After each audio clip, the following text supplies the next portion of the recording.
Hello students, welcome back my YouTube channel. ਸਾਰੇ students ਦਾ ਬਹੁਤ ਬਹੁਤ ਸਵਾਗਤ ਹੈ। ਸਟੂਡੈਂਟਸ, ਆਪਾਂ ਅਗਲਾ ਸਟੈਪ ਅੱਜ ਕਰਨਾ ਹੈ ਆਪਣੀ ਇਸ ਵੀਡੀਓ ਦੇ ਵਿੱਚ।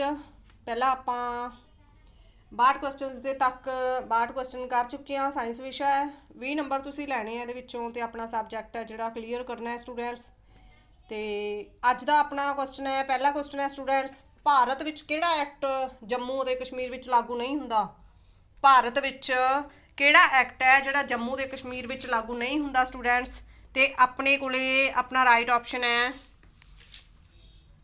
2।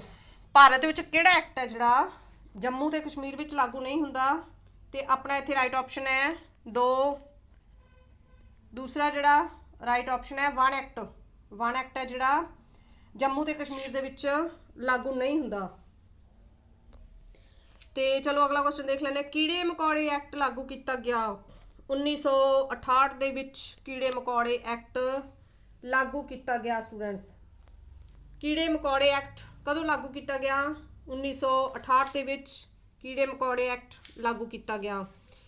65ਵਾਂ ਕੁਐਸਚਨ ਹੈ, ਅਗਲਾ ਕੁਐਸਚਨ ਹੈ ਸਟੂਡੈਂਟਸ, ਫੈਕਟਰੀ ਐਕਟ ਲਾਗੂ ਹੋਇਆ 1950 ਈਸਵੀ ਦੇ ਵਿੱਚ। ਫੈਕਟਰੀ ਐਕਟ ਲਾਗੂ ਕੀਤਾ ਗਿਆ 1948 ਦੇ ਵਿੱਚ ਸਟੂਡੈਂਟਸ। 1950 ਦੇ ਵਿੱਚ ਨਹੀਂ, 1948 ਦੇ ਵਿੱਚ ਫੈਕਟਰੀ ਐਕਟ ਲਾਗੂ ਕੀਤਾ ਗਿਆ। ਬਹੁਤ ਸੋਚ ਸਮਝ ਕੇ ਜਿਹੜੇ ਆਪਸ਼ਨ ਹੈ ਚੂਜ਼ ਕਰਨੇ ਪੈਂਦੇ ਹੈ। ਬਹੁਤ ਸਾਰੇ ਜਿਹੜੇ ਕੁਐਸਚਨ ਹੈ ਉਹਨਾਂ ਦਾ ਕਨਫਿਊਜ਼ਨ ਵੀ ਹੋ ਜਾਂਦਾ ਹੈ। ਤੇ ਆਪਣਾ ਇਹ ਰਾਈਟ ਆਪਸ਼ਨ ਹੈ ਫੈਕਟਰੀ ਐਕਟ ਕਦੋਂ ਲਾਗੂ ਕੀਤਾ ਗਿਆ? 1948 ਦੇ ਵਿੱਚ ਫੈਕਟਰੀ ਐਕਟ ਲਾਗੂ ਕੀਤਾ ਗਿਆ।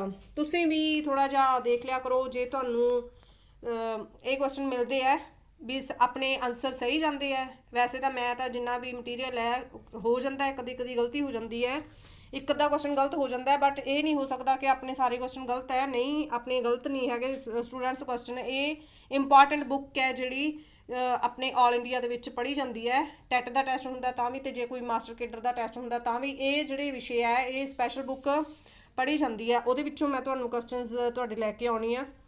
ਤੇ ਇਹ ਗੱਲ ਸਹੀ ਹੋ ਜਾਂਦੀ ਹੈ ਕਿ ਜੇ ਆਪਾਂ ਪਹਿਲਾ ਜਿਹੜਾ ਆਨਸਰ ਹੈ ਗਲਤ ਦੇਤਾ ਤੇ ਉਹ ਆਪਾਂ ਨਾਲ ਦੀ ਨਾਲ ਹੀ ਆਪਣੀ ਗਲਤੀ ਸੁਧਾਰ ਲਈਏ, ਕਿਉਂਕਿ ਕਨਫਿਊਜ਼ਨ ਹੋ ਜਾਂਦੀ ਹੈ। ਬਟ ਇਹ ਸੋਚਣਾ ਚਾਹੀਦਾ ਪਹਿਲਾਂ ਵੀ, ਜੇ ਇੱਕ ਵਾਰੀ ਗਲਤੀ ਹੋ ਗਈ ਉਹਨੂੰ ਦੁਬਾਰਾ ਫੇਰ ਸੋਚੋ। ਸੋਚ ਸਮਝ ਕੇ ਤੁਹਾਨੂੰ ਵੀ ਕਹਿ ਰਹੀ ਹਾਂ ਮੈਂ ਕਿ 1947 ਦੇ ਵਿੱਚ ਆਪਣਾ ਭਾਰਤ ਆਜ਼ਾਦ ਹੋਇਆ ਸੀ, ਹੈ ਨਾ। ਤੇ ਉਸ ਤੋਂ ਬਾਅਦ ਦੇ ਵਿੱਚ 1948 ਦੇ ਵਿੱਚ ਸੀ ਜਿਹੜਾ ਫੈਕਟਰੀ ਐਕਟ ਲਾਗੂ ਹੋਇਆ। 1948 ਦੇ ਵਿੱਚ ਫੈਕਟਰੀ ਐਕਟ ਲਾਗੂ ਕੀਤਾ ਗਿਆ। ਧਿਆਨ ਰੱਖਣਾ ਤੁਸੀਂ, 1948 ਦੇ ਵਿੱਚ ਫੈਕਟਰੀ ਐਕਟ ਲਾਗੂ ਹੋਇਆ। ਅਗਲਾ ਕੁਐਸਚਨ ਦੇਖ ਲੈਂਦੇ ਆ ਸਟੂਡੈਂਟਸ ਆਪਾਂ, ਕਿਹੜਾ ਐਕਟ IPC 1860 ਦੇ ਅਧੀਨ ਹੈ? ਕਿਹੜਾ ਐਕਟ ਹੈ ਜਿਹੜਾ IPC 1860 ਦੇ ਅਧੀਨ ਹੈ? ਤੇ ਆਪਣਾ ਇੱਥੇ ਰਾਈਟ ਆਪਸ਼ਨ ਹੈ 4। ਚੌਥਾ ਆਪਸ਼ਨ ਹੈ ਜਿਹੜਾ ਰਾਈਟ ਆਪਸ਼ਨ ਹੈ students new sense act. New sense act ਹੈ ਜਿਹੜਾ IPC 1860 ਦੇ ਅਧੀਨ ਹੈ। ਅਗਲਾ ਕੁਐਸਚਨ ਹੈ, IPC ਵਿੱਚ ਪ੍ਰਦੂਸ਼ਣ ਨੂੰ ਕਾਬੂ ਕਰਨ ਦਾ ਪਹਿਲਾ ਪ੍ਰਾਵਧਾਨ ਰੱਖਿਆ ਗਿਆ। IPC ਦੇ ਵਿੱਚ IPC ਦੇ ਵਿੱਚ ਪ੍ਰਦੂਸ਼ਣ ਨੂੰ ਕਾਬੂ ਕਰਨ ਦਾ ਪਹਿਲਾ ਪ੍ਰਾਵਧਾਨ ਰੱਖਿਆ ਗਿਆ। ਆਪਣਾ ਰਾਈਟ ਆਪਸ਼ਨ ਇੱਥੇ 1। 1860 ਈਸਵੀ ਦੇ ਵਿੱਚ IPC ਵਿੱਚ ਪ੍ਰਦੂਸ਼ਣ ਨੂੰ ਕਾਬੂ ਕਰਨ ਦਾ ਪਹਿਲਾ ਪ੍ਰਾਵਧਾਨ ਰੱਖਿਆ ਗਿਆ। ਤੇ ਚਲੋ ਆਪਾਂ ਅਗਲਾ ਕੁਐਸਚਨ ਦੇਖਦੇ ਹਾਂ। IPC ਦਾ ਅਰਥ ਕੀ ਹੈ ਸਟੂਡੈਂਟਸ? ਇੱਥੇ IPC ਦਾ ਅਰਥ ਕੀ ਹੈ? IPC ਦਾ ਅਰਥ ਹੈ, ਆਪਣਾ ਇੱਥੇ ਰਾਈਟ ਆਪਸ਼ਨ ਹੈ 3 Indian penal code. Indian penal code IPC ਦਾ ਫੁੱਲ ਫਾਰਮ ਹੈ ਸਟੂਡੈਂਟਸ। ਅਗਲਾ ਕੁਐਸਚਨ ਆਪਣੇ ਕੋਲੇ 69। ਅਗਲਾ ਕੁਐਸਚਨ ਹੈ, ਕਿਸੇ ਹਸਪਤਾਲ ਜਾਂ ਕਚਹਿਰੀ ਜਾਂ ਸਿੱਖਿਆ ਕੇਂਦਰ ਦੇ ਚਾਰੇ ਪਾਸੇ ਕਿੰਨੀ ਦੂਰ ਤੱਕ ਦਾ ਖੇਤਰ ਹੈ ਜਿਹੜਾ ਲਾਇਸੈਂਸ ਜ਼ੋਨ ਘੋਸ਼ਿਤ ਕੀਤਾ ਗਿਆ? ਕਿੰਨਾ ਖੇਤਰ ਹੈ? ਕਿਸੇ ਉਹ ਕਹਿੰਦੇ ਕਿਸੇ ਹਸਪਤਾਲ ਹੈ, ਕੋਈ ਹਸਪਤਾਲ ਹੈ ਜਾਂ ਕਚਹਿਰੀ ਹੈ ਜਾਂ ਕੋਈ ਸਿੱਖਿਆ ਕੇਂਦਰ ਹੈ, ਉਹਦੇ ਚਾਰੇ ਪਾਸੇ ਕਿੰਨੀ ਦੂਰ ਤੱਕ ਦਾ ਖੇਤਰ ਹੈ ਜਿਹੜਾ ਲਾਇਸੈਂਸ ਜ਼ੋਨ ਘੋਸ਼ਿਤ ਕੀਤਾ ਗਿਆ ਹੈ? ਕਿੰਨੀ ਦੂਰ ਤੱਕ ਦਾ ਖੇਤਰ ਹੈ? ਤੇ ਆਪਣੇ ਕੋਲੇ ਆਪਸ਼ਨ ਹੈ 1।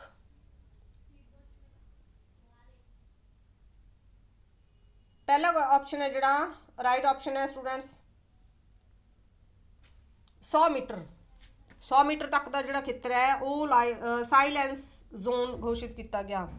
ਸਾਇਲੈਂਸ ਜ਼ੋਨ ਸਟੂਡੈਂਟਸ 100 ਮੀਟਰ ਤੱਕ ਦਾ ਜਿਹੜਾ ਹਸਪਤਾਲ, ਕਚਹਿਰੀ ਜਾਂ ਸਿੱਖਿਆ ਕੇਂਦਰ ਦੇ ਚਾਰੇ ਪਾਸੇ ਦੀ ਦੂਰ ਤੱਕ ਦੀ ਜਗ੍ਹਾ ਜਿਹੜੀ 100 ਮੀਟਰ ਤੱਕ ਦੀ ਹੈ ਉਹ ਸਾਇਲੈਂਸ ਜ਼ੋਨ ਘੋਸ਼ਿਤ ਕਰ ਦਿੱਤਾ ਗਿਆ। ਤੇ ਅਗਲਾ ਕੁਐਸਚਨ ਦੇਖ ਲੈਂਦੇ ਆ, ਜੇਕਰ ਕੋਈ ਕੰਪਨੀ ਵਾਤਾਵਰਣ ਐਕਟ ਦੀ ਪਾਲਣਾ ਨਹੀਂ ਕਰਦੀ ਹੈ ਤਾਂ ਸਜ਼ਾ ਦਾ ਹੱਕਦਾਰ ਕੌਣ ਹੋਵੇਗਾ? ਜੇਕਰ ਕੋਈ ਕੰਪਨੀ ਵਾਤਾਵਰਣ ਐਕਟ ਦੀ ਪਾਲਣਾ ਨਹੀਂ ਕਰਦੀ ਹੈ ਤਾਂ ਸਜ਼ਾ ਦਾ ਹੱਕਦਾਰ ਕੌਣ ਹੋਵੇਗਾ? ਕੰਪਨੀ ਹੋਵੇਗੀ, ਕੋਈ ਕੰਪਨੀ ਦਾ ਡਾਇਰੈਕਟਰ ਹੋਵੇਗਾ, ਕੰਪਨੀ ਦਾ ਮੈਨੇਜਰ ਹੋਵੇਗਾ, ਜਾਂ ਸਾਰੇ ਹੋਣਗੇ? ਤੇ ਚਲੋ ਇੱਥੇ ਆਪਣਾ ਰਾਈਟ ਆਪਸ਼ਨ ਹੈ ਸਾਰੇ, ਉਪਰੋਕਤ ਸਾਰੇ। ਜੇਕਰ ਕੋਈ ਵੀ ਕੰਪਨੀ ਹੈ ਵਾਤਾਵਰਣ ਐਕਟ ਦੀ ਪਾਲਣਾ ਨਹੀਂ ਕਰਦੀ ਹੈ ਤਾਂ ਉਹਦੇ ਵਿੱਚ ਇਹ ਜਿਹੜੇ ਕੰਪਨੀ ਹੈ, ਕੰਪਨੀ ਖੁਦ ਹੈ, ਕੰਪਨੀ ਦਾ ਡਾਇਰੈਕਟਰ ਹੈ ਜਿਹੜਾ ਉਹ ਕੰਪਨੀ ਨੂੰ ਡਾਇਰੈਕਟ ਕਰਦਾ ਹੈ। ਮੇਨ ਹੈ ਜਿਹੜੀ ਸਾਰੀ ਜਿਹੜੀ ਇਹਦੀ ਜੋ ਵੀ ਇਹਨਾਂ ਦਾ ਕੰਮ ਹੁੰਦਾ ਹੈ, ਕੰਪਨੀ ਦਾ ਜੋ ਵੀ ਸਾਰਾ ਕੁਝ ਹੈਗਾ ਉਹ ਡਾਇਰੈਕਟਰ ਦੇ ਹੱਥ ਵਿੱਚ ਹੁੰਦਾ ਹੈ, ਕੰਪਨੀ ਦੇ ਮੈਨੇਜਰ ਦੇ ਹੱਥ ਵਿੱਚ ਹੁੰਦਾ ਹੈ।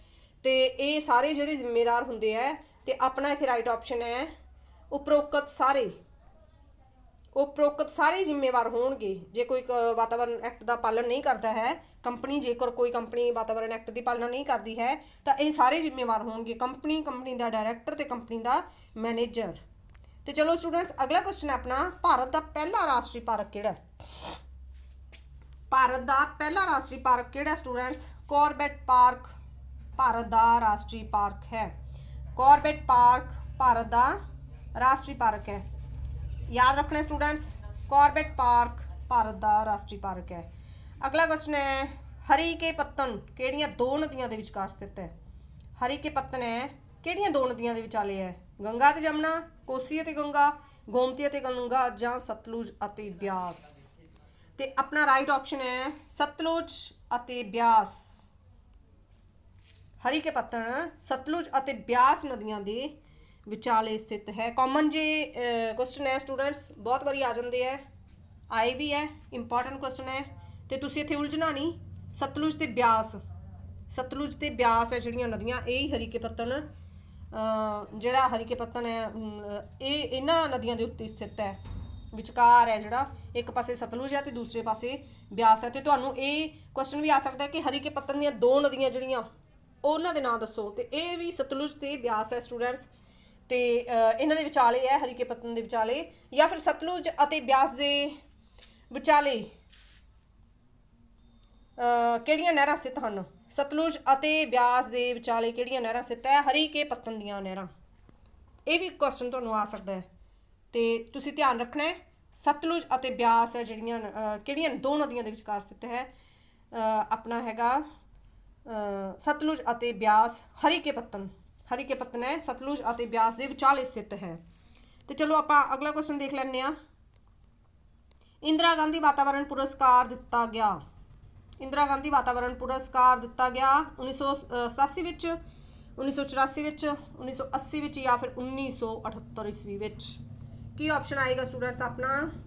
अपना इत्थे राइट ऑप्शन है 1987 विच, पहला जो राइट ऑप्शन है अपना इंदिरा गांधी वातावरण पुरस्कार 1987 ਵਿੱਚ ਸ਼ੁਰੂ ਕੀਤਾ ਗਿਆ। ਬਹੁਤ ਵਾਰੀ ਰਿਪੀਟਡ ਕੁਐਸਚਨ ਹੈ ਇਹ ਤੁਸੀਂ ਸਾਰੇ ਕੁਐਸਚਨ ਹੀ ਆਪਣੇ ਮਾਈਂਡ ਦੇ ਵਿੱਚ ਬਿਠਾ ਲੈਣੇ ਆ, ਬਹੁਤ ਇੰਪੋਰਟੈਂਟ ਕੁਐਸਚਨ ਹੈ, ਸਾਰੇ ਯਾਦ ਕਰਨੇ ਆ। ਅਗਲਾ ਕੁਐਸਚਨ ਹੈ, ਵਾਤਾਵਰਣ ਅਨੁਕੂਲ ਉਤਪਾਦਨ परियोजना ਦੇ ਅਧੀਨ ਕਿਸ ਪਦਾਰਥ ਤੇ ਇਕੋ ਮਾਰਕ ਦਾ ਲੇਬਲ ਜ਼ਰੂਰੀ ਹੈ? ਵਾਤਾਵਰਣ ਅਨੁਕੂਲ ਉਤਪਾਦਨ ਹੈ ਜਿਹੜਾ, ਵਾਤਾਵਰਣ ਅਨੁਕੂਲ ਉਤਪਾਦਨ परियोजना ਦੇ ਅਧੀਨ ਕਿਸ ਪਦਾਰਥ ਤੇ इको मार्क का लेबल जरूरी है? साबन ते जरूरी है, डिटर्जेंट ते जरूरी है, कागज़ ते है, या उपरोक्त सारे? इको मार्क अपने इत्थे राइट ऑप्शन है नंबर 4, उपरोक्त सारे। वातावरण अनुकूल उत्पादन परियोजना के अधीन साबन भी, डिटर्जेंट भी ते कागज़ भी, ये वातावरण दे विच जिहड़ियां आम मिलण वालियां वस्तुआं है उन्हां तों ही बनदे है ਤੇ ਇਹਦੇ ਇਹਨਾਂ ਦੇ ਵਿੱਚ ਇਕੋ ਮਾਰਕ ਦਾ ਲੇਬਲ ਜ਼ਰੂਰੀ ਹੈ। ਚਲੋ ਅਗਲਾ ਕੁਐਸਚਨ ਦੇਖ ਲੈਂਦੇ ਆ, ਵਾਤਾਵਰਣ ਅਨੁਕੂਲ ਉਤਪਾਦਨ परियोजना ਭਾਰਤ ਦੁਆਰਾ ਕਦੋਂ ਸ਼ੁਰੂ ਕੀਤੀ ਗਈ? ਵਾਤਾਵਰਣ ਅਨੁਕੂਲ ਉਤਪਾਦਨ परियोजना ਭਾਰਤ ਦੁਆਰਾ ਕਦੋਂ ਸ਼ੁਰੂ ਕੀਤੀ ਗਈ? ਇਹ ਤੁਸੀਂ ਧਿਆਨ ਨਾਲ ਯਾਦ ਕਰਨੇ ਹੈ। ਬਹੁਤ ਸਾਰੇ ਕੁਐਸਚਨ ਹੈ ਜਿਹੜੇ ਸੇਮ ਵਰਡਿੰਗ ਦਰਸਾਉਂਦੇ ਆ। ਦੇਖੋ, ਵਾਤਾਵਰਣ ਅਨੁਕੂਲ ਉਤਪਾਦਨ परियोजना, ਇੱਕ ਪਹਿਲਾਂ ਸੀਗੇ ਵਾਤਾਵਰਣ ਅਨੁਕੂਲ ਉਤਪਾਦਨ परियोजना ਦੇ ਅਧੀਨ ਕਿਸ ਪਦਾਰਥ ਤੇ ਇਕੋ ਮਾਰਕ ਦਾ ਲੇਬਲ ਜ਼ਰੂਰੀ ਹੈ। ਹੁਣ ਅੱਗੇ वर्डिंग आई है वातावरण अनुकूल उत्पादन परियोजना भारत द्वारा कदों शुरू की गई। तो अपना इत्थे राइट ऑप्शन है स्टूडेंट्स 1991। 1991 ਦੇ ਵਿੱਚ वातावरण अनुकूल उत्पादन परियोजना भारत द्वारा शुरू की गई 1991 ਵਿੱਚ। अगला क्वेश्चन है स्टूडेंट्स अपना भारत सरकार ने राष्ट्रीय वातावरण लहर कदों शुरू की। भारत सरकार ने राष्ट्रीय वातावरण लहर है जिहड़ी कदों शुरू की सी 1975 ਵਿੱਚ 1980 ਵਿੱਚ 1986 ਵਿੱਚ या फिर 1991 ਦੇ ਵਿੱਚ। ਤੇ ਆਪਣਾ ਇੱਥੇ ਰਾਈਟ ਆਪਸ਼ਨ ਹੈ 3 1986 ਵਿੱਚ ਭਾਰਤ ਸਰਕਾਰ ਨੇ ਰਾਸ਼ਟਰੀ ਵਾਤਾਵरण लहर शुरू की सी। तो चलो अगले क्वेश्चन पर पहुँचते हैं। संयुक्त राष्ट्र ने अंतरराष्ट्रीय वातावरण सिक्ख्या प्रोग्राम कदों शुरू किया। संयुक्त राष्ट्र ने अंतरराष्ट्रीय वातावरण सिक्ख्या प्रोग्राम कदों शुरू किया 1975 ਵਿੱਚ 1978 ਵਿੱਚ 1980 ਵਿੱਚ या फिर 1982 ਵਿੱਚ। ਤੇ ਆਪਣਾ ਇੱਥੇ ਰਾਈਟ ਆਪਸ਼ਨ ਹੈ 1975 ਈਸਵੀ ਦੇ ਵਿੱਚ संयुक्त राष्ट्र ने अंतरराष्ट्रीय वातावरण सिक्ख्या प्रोग्राम शुरू किया। अगला क्वेश्चन देख लैंदे आ स्टूडेंट्स आपां। ਤੁਹਾਨੂੰ याद होना चाहिए कि साइंस विषय ਤੁਹਾਡਾ ਜ਼ਰੂਰੀ ਹੈ, ਇਹਦੇ ਵਿੱਚੋਂ ਤੁਸੀਂ 20 ਨੰਬਰ ਲੈਣੇ ਆ ਤੇ 20 ਨੰਬਰ ਆਉਣੇ ਚਾਹੀਦੇ ਤੁਹਾਨੂੰ ਤੇ ਤੁਹਾਡਾ ਵਿਸ਼ਾ ਕਲੀਅਰ ਹੋਏਗਾ। ਅਗਲਾ ਕੁਐਸਚਨ ਆਪਣੇ ਕੋਲੇ ਸੰਵਿਧਾਨ ਦੇ ਕਿਸ ਅਨੁਛੇਦ ਦੇ ਅਧੀਨ ਭਾਰਤ ਸਰਕਾਰ ਨੇ ਵਾਯੂ ਐਕਟ ਅਤੇ ਵਾਤਾਵਰਣ ਐਕਟ ਲਾਗੂ ਕੀਤੇ। ਸੰਵਿਧਾਨ ਦੇ ਧਿਆਨ ਨਾਲ ਕੁਐਸਚਨ ਸੁਣੋ। ਸੰਵਿਧਾਨ ਦੇ ਕਿਸ ਅਨੁਛੇਦ ਦੇ ਅਧੀਨ ਭਾਰਤ ਸਰਕਾਰ ਨੇ ਵਾਯੂ ਐਕਟ ਹਵਾ ਐਕਟ मतलब ਅਤੇ ਵਾਤਾਵਰਣ ਐਕਟ लागू किए। तो अपना इत्थे राइट ऑप्शन है स्टूडेंट्स सैकेंड अनुच्छेद 253। उन्होंने अनुच्छेद पूछा किस अनुच्छेद के अधीन है जिहड़े ये एक्ट है लागू किए गए। अनुच्छेद पूछा उन्होंने किहड़े संविधान के किहड़े अनुच्छेद के अधीन ये एक्ट लागू होए सी। अनुच्छेद 253 के अधीन हवा ਅਤੇ वातावरण एक्ट लागू किए गए सी। तो चलो अगला क्वेश्चन है भारत के संविधान की 42वीं सोध के अधीन वातावरण की सुरक्षा और सुधार नूं मौलिक फर्ज ऐलानिया गया। ये सोध हुई सी 1976 ਵਿੱਚ 1975 ਵਿੱਚ 1978 ਵਿੱਚ 1979 ਵਿੱਚ। ਤੇ ਆਪਣਾ ਇੱਥੇ ਰਾਈਟ ਆਪਸ਼ਨ ਹੈ ਸਟੂਡੈਂਟਸ 1976 ਈਸਵੀ ਵਿੱਚ ਭਾਰਤ ਦੇ ਸੰਵਿਧਾਨ ਦੀ 42ਵੀਂ ਸੋਧ ਦੇ ਅਧੀਨ ਵਾਤਾਵਰਣ ਦੀ ਸੁਰੱਖਿਆ ਅਤੇ ਸੁਧਾਰ ਨੂੰ ਮੌਲਿਕ ਫਰਜ਼ ਐਲਾਨਿਆ ਗਿਆ 1976 ਈਸਵੀ ਦੇ ਵਿੱਚ। ਅਗਲਾ ਕੁਐਸਚਨ ਦੇਖ ਲੈਂਦੇ ਆਪਾਂ ਭਾਰਤ ਵਿੱਚ ਪ੍ਰਦੂਸ਼ਣ ਸੰਬੰਧੀ ਸਭ ਤੋਂ ਪੁਰਾਣਾ ਕਾਨੂੰਨ ਕਿਹੜਾ ਹੈ। ਭਾਰਤ ਵਿੱਚ ਪ੍ਰਦੂਸ਼ਣ ਦੇ ਸੰਬੰਧੀ ਸਭ ਤੋਂ ਪੁਰਾਣਾ ਕਾਨੂੰਨ ਪੁੱਛਿਆ ਸਟੂਡੈਂਟਸ ਕਿਹੜਾ ਹੈ। Forest act, Indian penal code act, code of criminal procedure, sure nuisance act. ਕਿਹੜਾ ਐਕਟ ਹੈ ਭਾਰਤ ਵਿੱਚ ਪ੍ਰਦੂਸ਼ਣ ਸੰਬੰਧੀ ਸਭ ਤੋਂ ਪੁਰਾਣਾ ਕਾਨੂੰਨ ਕਿਹੜਾ ਹੈ। ਤੇ ਆਪਣਾ ਇੱਥੇ ਰਾਈਟ ਆਪਸ਼ਨ ਹੈ 4 ਸ਼ੋਰ ਨਿਊਸੈਂਸ ਐਕਟ ਜਿਹੜਾ ਭਾਰਤ ਵਿੱਚ ਪ੍ਰਦੂਸ਼ਣ ਸੰਬੰਧੀ ਸਭ ਤੋਂ ਪੁਰਾਣਾ ਐਕਟ ਹੈ। ਸ਼ੋਰ ਨਿਊਸੈਂਸ ਐਕਟ। ਚਲੋ ਅਗਲਾ ਕੁਐਸਚਨ ਹੈ ਆਪਣਾ ਵਾਤਾਵਰਣ ਸੁਰੱਖਿਆ ਦੇ ਕਿਹੜੇ ਸੈਕਸ਼ਨ ਵਿੱਚ ਸ਼ੋਰ ਪ੍ਰਦੂਸ਼ਣ ਤੇ ਪਾਬੰਦੀ ਹੈ। ਕਿਹੜੇ ਐਕਟ ਅਧੀਨ ਹੈ ਵਾਤਾਵਰਣ ਸੁਰੱਖਿਆ ਦੇ ਕਿਹੜੇ ਸੈਕਸ਼ਨ ਵਿੱਚ ਸ਼ੋਰ ਪ੍ਰਦੂਸ਼ਣ ਤੇ ਪਾਬੰਦੀ ਲਗਾਈ ਗਈ ਹੈ। ਤੇ ਆਪਣਾ ਇੱਥੇ ਰਾਈਟ ਆਪਸ਼ਨ ਹੈ ਸਟੂਡੈਂਟਸ 3 ਐਕਸ਼ਨ 19ਵੇਂ ਐਕਸ਼ਨ ਵਿੱਚ ਸ਼ੋਰ ਪ੍ਰਦੂਸ਼ਣ ਤੇ ਪਾਬੰਦੀ ਲਗਾਈ ਗਈ ਹੈ। ਅਗਲਾ ਕੁਐਸਚਨ ਹੈ ਸ਼ੋਰ ਤੇ ਨਿਯੰਤਰਣ ਚੰਗੀ ਤਰ੍ਹਾਂ ਕਿਸ ਵਿੱਚ ਸ਼ਾਮਿਲ ਹਨ। ਸ਼ੋਰ ਅਤੇ ਨਿਯੰਤਰਣ ਚੰਗੀ ਤਰ੍ਹਾਂ ਕਿਸ ਵਿੱਚ ਸ਼ਾਮਿਲ ਹਨ। ਵਾਤਾਵਰਣ ਸੁਰੱਖਿਆ ਐਕਟ ਵਿੱਚ, ਮੋਟਰ ਵਾਹਨ ਐਕਟ ਵਿੱਚ, ਫੈਕਟਰੀ ਐਕਟ ਵਿੱਚ ਜਾਂ ਫਿਰ ਜਲ ਐਕਟ ਵਿੱਚ। ਤੇ ਆਪਣਾ ਇੱਥੇ ਰਾਈਟ ਆਪਸ਼ਨ ਹੈ 1 ਵਾਤਾਵਰਣ ਸੁਰੱਖਿਆ ਐਕਟ ਵਿੱਚ। ਵਾਤਾਵਰਣ ਸੁਰੱਖਿਆ ਐਕਟ ਵਿੱਚ ਸ਼ੋਰ ਤੇ ਨਿਯੰਤਰਣ ਚੰਗੀ ਤਰ੍ਹਾਂ ਸ਼ਾਮਿਲ ਹਨ। ਵਾਤਾਵਰਣ ਸੁਰੱਖਿਆ ਐਕਟ ਵਿੱਚ ਸ਼ੋਰ ਤੇ ਨਿਯੰਤਰਣ ਚੰਗੀ ਤਰ੍ਹਾਂ ਸ਼ਾਮਿਲ ਹਨ। ਅਗਲਾ ਕੁਐਸਚਨ ਦੇਖ ਲੈਂਦੇ ਆ ਕਿਹੜੇ ਐਕਟ ਦੇ ਅਧੀਨ ਦੋਸ਼ੀ ਵਿਅਕਤੀ ਲਈ 1.5 ਸਾਲ ਤੋਂ 6 ਸਾਲ ਦੀ ਸਜ਼ਾ ਦਾ ਪ੍ਰਾਵਧਾਨ ਹੈ। ਕਿਹੜੇ ਐਕਟ ਦੇ ਅਧੀਨ ਦੋਸ਼ੀ ਵਿਅਕਤੀ ਲਈ 1.5 ਸਾਲ ਤੋਂ 6 ਸਾਲ ਦੀ ਸਜ਼ਾ ਦਾ ਪ੍ਰਾਵਧਾਨ ਹੈ। ਤਾਂ ਆਪਣਾ ਇੱਥੇ ਰਾਈਟ ਆਪਸ਼ਨ ਹੈ ਸਟੂਡੈਂਟਸ 4 1 ਅਤੇ 2 ਦੋਵੇਂ ਜਲ ਐਕਟ, ਹਵਾ ਐਕਟ। ਜਲ ਐਕਟ ਅਤੇ ਹਵਾ ਐਕਟ ਦੇ ਅਧੀਨ ਦੋਸ਼ੀ ਵਿਅਕਤੀ ਲਈ 1.5 ਸਾਲ ਅਤੇ 6 ਸਾਲ ਦੀ ਸਜ਼ਾ ਦਾ ਪ੍ਰਾਵਧਾਨ ਹੈ। ਅਗਲਾ ਕੁਐਸਚਨ ਹੈ ਸਟੂਡੈਂਟਸ ਆਪਣਾ ਜਲ ਐਕਟ ਭਾਰਤੀ ਸੰਵਿਧਾਨ ਦੇ ਕਿਹੜੇ ਆਰਟੀਕਲ ਅਤੇ ਸੈਕਸ਼ਨ ਦੇ ਅਨੁਸਾਰ ਲਾਗੂ ਹੋਇਆ? ਜਿਹੜਾ ਜਲ ਐਕਟ ਹੈ ਭਾਰਤੀ ਸੰਵਿਧਾਨ ਦੇ ਕਿਹੜੇ ਆਰਟੀਕਲ ਅਤੇ ਸੈਕਸ਼ਨ ਦੇ ਅਨੁਸਾਰ ਲਾਗੂ ਹੋਇਆ? ਪਹਿਲਾ ਆਪਸ਼ਨ ਹੈ ਆਰਟੀਕਲ 252 ਸੈਕਸ਼ਨ, दूसरा आर्टिकल 265 सैक्शन, तीसरा आर्टिकल 254 सैक्शन, चौथा आप दोबारा तो देख लें article 252 section 1, article 265 section 1, article 254 section 4, article 255 section 5।